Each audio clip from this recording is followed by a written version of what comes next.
Okay, what I want to do now with you is I want to go over some of the stuff or the topics that you need to be able to do for the final exam, and I'll pretty much probably cover it in the order that we covered it in class. And what I want to do first is I want to give you the problems and let you copy them down and then push that to the side. And you'll have a whole test of nothing but problems, but they will have not been worked.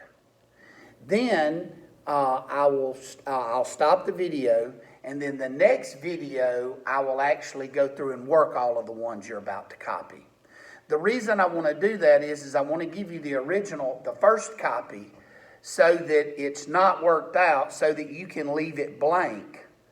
And when you leave it blank, then when you get ready to do the practice test, you've got a blank practice test for you to practice over.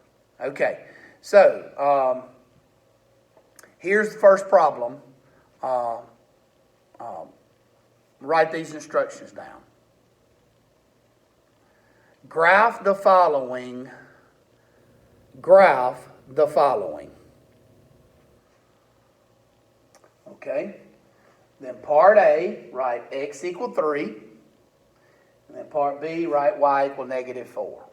Pause the video if you have to. So that's A and B.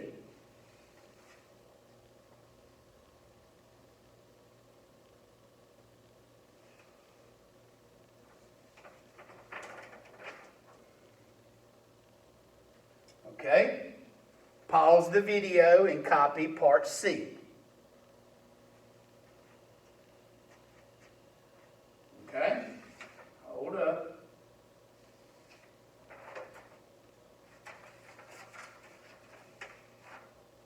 Pause the video and copy D.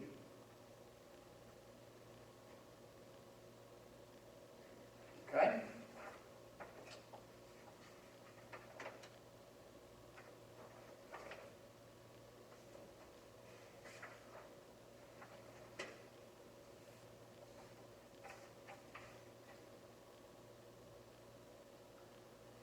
Okay? Call this number 2. So call this number 2. Don't call it number 10. Write these instructions. Find the equation of the line that passes through these 2 points. And pause the video if you need to.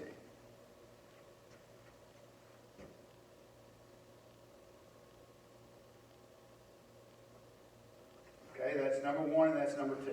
Okay, so you had a 1, A, B, C, and D, and then you had a number 2. Those 2 problems that you just copied came from section 2.4 and 2.5. 2.4 was the first problem, 2.5 was the second problem. Okay? Next problem. This is number 3.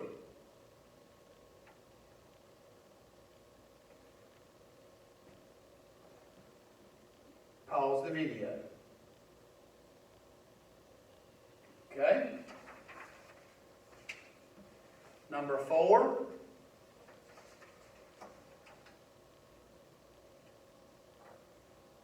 Pause the video. Number 5.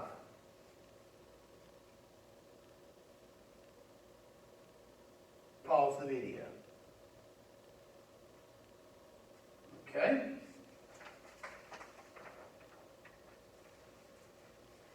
Now, those 3 obviously come from the sections, absolute value functions, quadratic functions. Okay? Next example. Copy this one, sir. Solve the equation.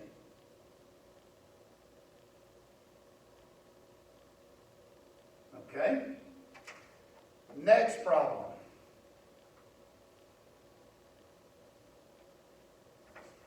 you a second before you start copying so you'll know what to write.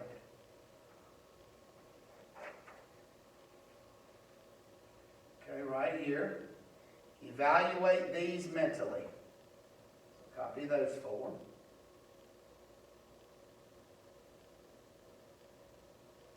That comes out of section 4.3. Okay, next problem. Cover up everything. You number it however you want to. This next problem, let me read it for you. I know my writing is terrible. Use the properties of logs to expand. And then this is log A3 B2 over C5. Pause the video there if you need to. Okay?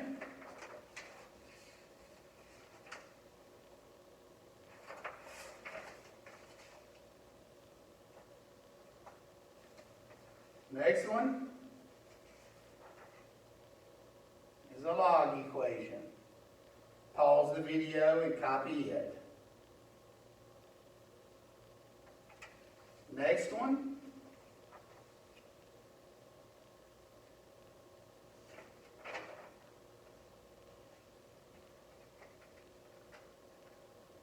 let me read this one for you. It says solve round to 3 decimal places.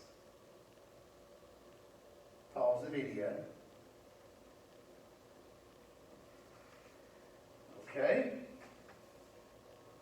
Next one. Solve by substitution. Pause the video. Next one.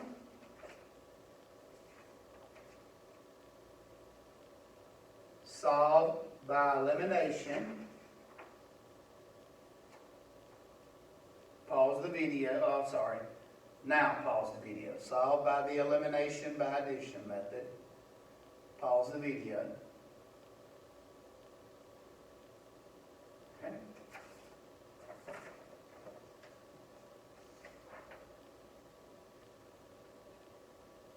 Next one. And again, this is the section it comes out of. Pause the video. Okay. Next one. Pause the video.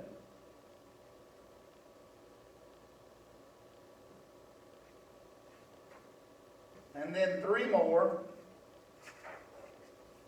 That's what we just covered. Pause the video. Next one. Pause the video. And next one. Pause the video.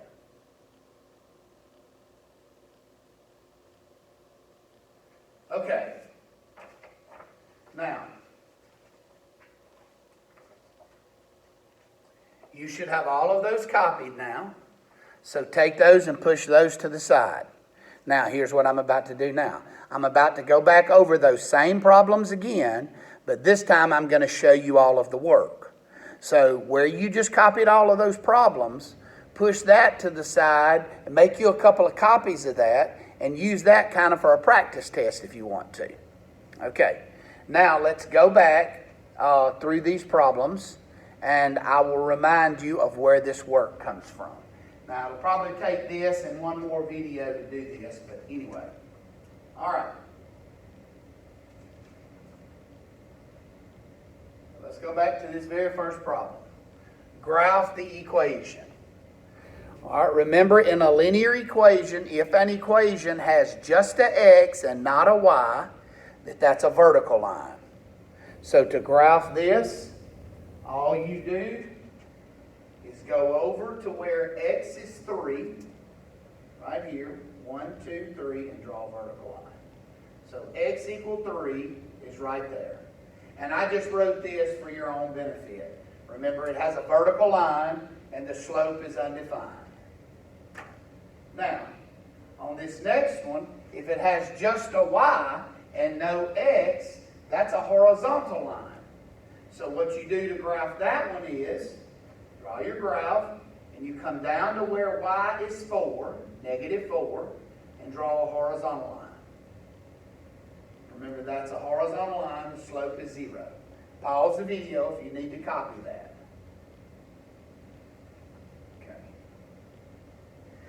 Okay. Excuse me. Okay, now, how do we do this one? Find the intercept. So just a x, vertical line. Just a y, horizontal line. Now, this one has an x and a y, both to the first power, so it's a slanted line. Now, how does it tell me to graph it? By finding the intercepts. Now, in order to do this, you have to remember how to find the intercepts. So here's what you do. To find the x-intercept, you plug 0 in for y to find the x-intercept. Then to find the y-intercept, you plug 0 in for x and find the y. All right, so let's do that. So right here. Now, you're looking at the answer, but let me show you how I did it. Ignore this right now. So, to find the x-intercept, plug 0 in for y. If I plug 0 in for y, that's gone. So, you're left with 3x equal -6. Divide by 3 to get x to be -2. That's where that comes from. So, you plug that into here to get that. Now, how do you find the y-intercept? Just the opposite. To find the y-intercept, you let x be 0. So if x is 0, that's gone. And you're left with -1y equal -6.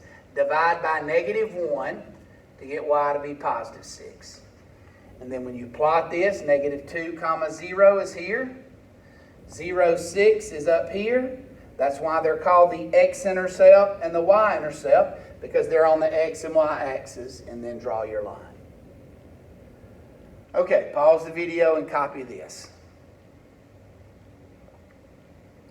Okay, let me say this. While we're going through this, why don't you just watch me first? Go through it, and then I'll tell you to pause the video and copy it. So don't try to copy it while I'm talking, because you might miss something that's very, very important. All right. Now, this problem right here, it said graph by using the slope and y-intercept. And here was the problem, right there. Now, how do you find the slope and y-intercept? You'll remember you have to put it in what's called slope-intercept form. That means solve this equation for y. So move the 2x across. When I do it, it becomes -2x, and then divide by 3 to get -2/3 x minus 1. Just keep watching. The slope is the number that's in front of x. The slope is the number that's in front of x. The number that's on the end is your y-intercept. Now, how do we graph this? Remember, what you do is, again, just watch till I finish talking about it. Once you find the slope and the y-intercept, you plot the y-intercept, which is at -1. And then slope is rise over run. So if the rise is -2, that means down 2. Run is always right, +3. Down 2, right 3. From this point. So you go down 2, right 3, put another point, and draw your line. It's just a different way of graphing the line. Okay, pause the video and copy this one. Okay? Now, this next one. Don't copy this down yet until I go over it. All right. Find the equation, and this is the 3 key words. Let's make sure you can see that. Yep. Find the equation of a line. There's 2 things that you have to know about that line. You have to know a point on that line and the slope of that line.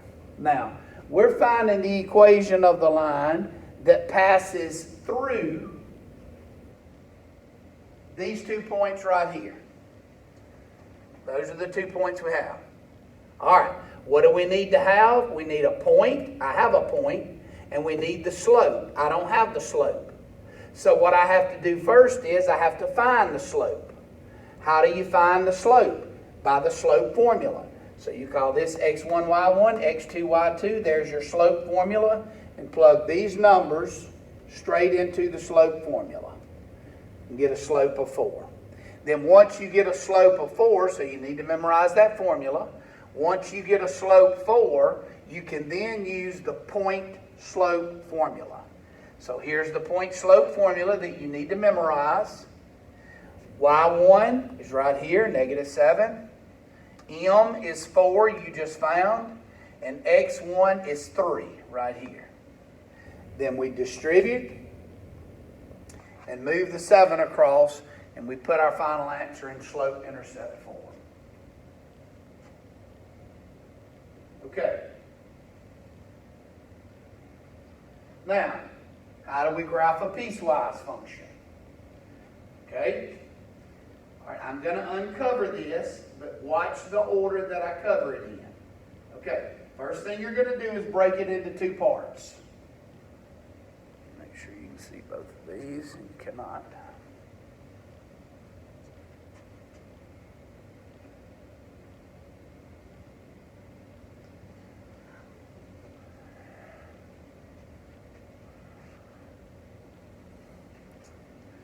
Okay, so break it into 2 parts, like this. All right, the next thing you're going to do is you're going to make an XY chart for over here.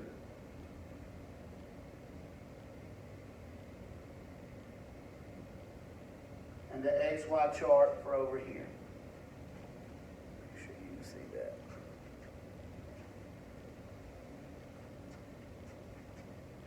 All right, let me just slide this over so you can just concentrate on this one first. All right, so let's make an XY chart for this first part. This is the top part.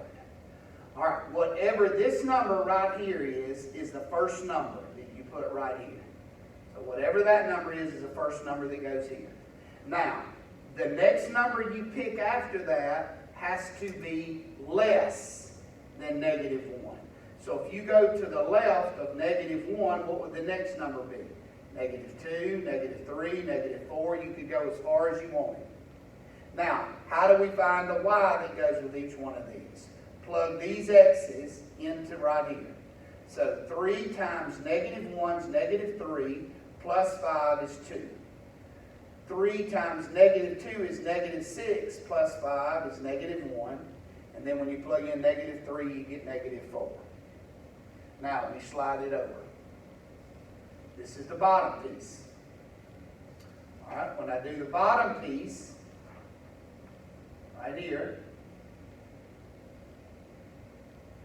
whatever this number is, I'm going to start right here.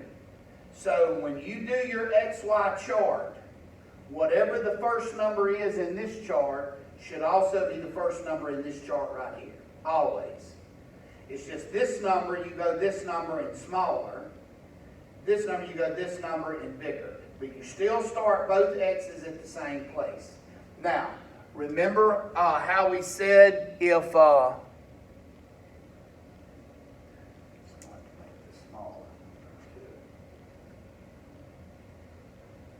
Remember we said this point right here, if there's no equal to, that first point's open. If there is an equal to, that point's closed. So if this hadn't been there, that would be open and this one would be closed. All right, so you take this -1 and go -1 and you're going bigger. -1, 0, and 1. And then you plug these numbers in. -1 plus 1 is 0. 0 plus 1 is 1. 1 plus 1 is 2. Now, plot these 3 points.